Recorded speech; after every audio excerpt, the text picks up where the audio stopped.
Boyle. Robert Boyle es el primer científico importante que realizó experimentos controlados y que publicó su trabajo explicando detalladamente sus procedimientos, los aparatos utilizados y sus observaciones. Consiguió, casi sin ayuda, que la química fuera una actividad respetable. Estudió el comportamiento de los gases e impulsó la idea de la existencia de los átomos. Robert Boyle nació en Irlanda en 1627.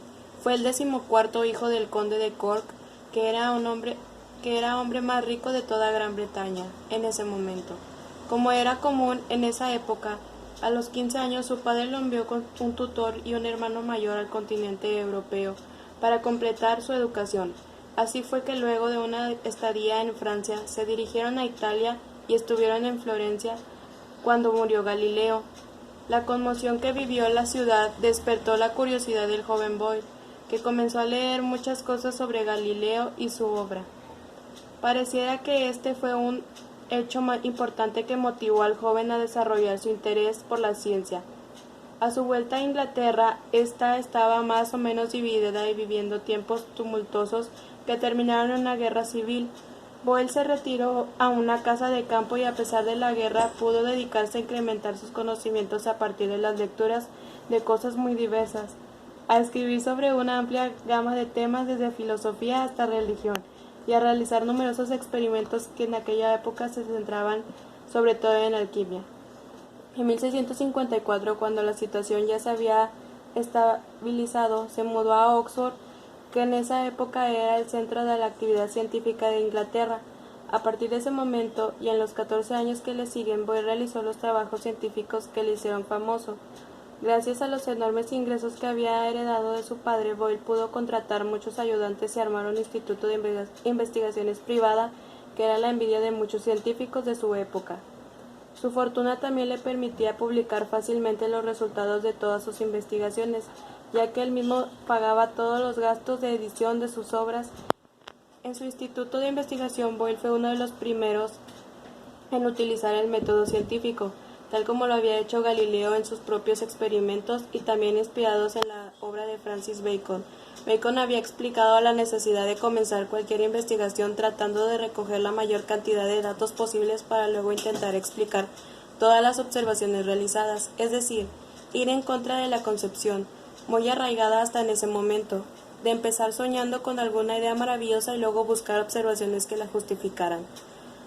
A pesar de que el principal interés científico de Boyle era la química, su primera publicación científica, Nuevos experimentos físico-mecánicos relacionados con la elasticidad del aire y sus efectos, que data de 1660, fue un trabajo en la que discutía la naturaleza física del aire, su compresibilidad o elasticidad.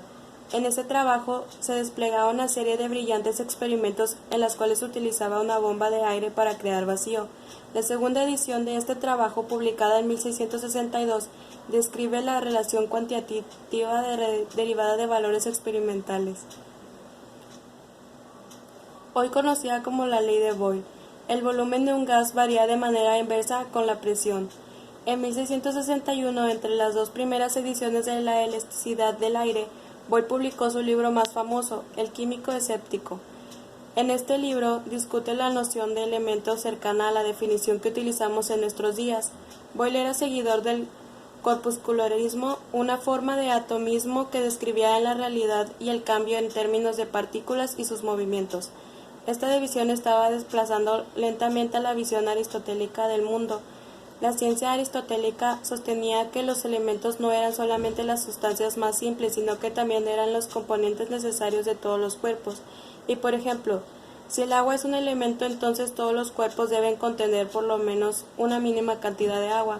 Boyle creía que los experimentos químicos podían demostrar la variedad de la filosofía corpuscularística. Por ello presentó evidencias experimentales acerca de que la mayoría de los elementos aceptados hasta esa época, fuego, agua, sal, mercurio y otros, no cumplían con ambos criterios aristotélicos.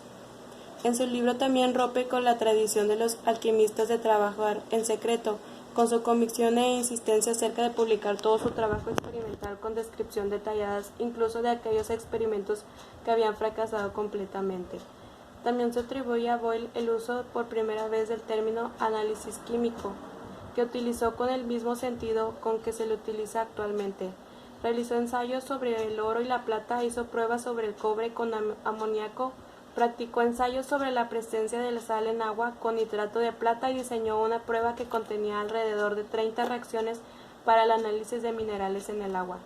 Lo que Boyle hizo en realidad fue una introducción al método científico en la alquimia.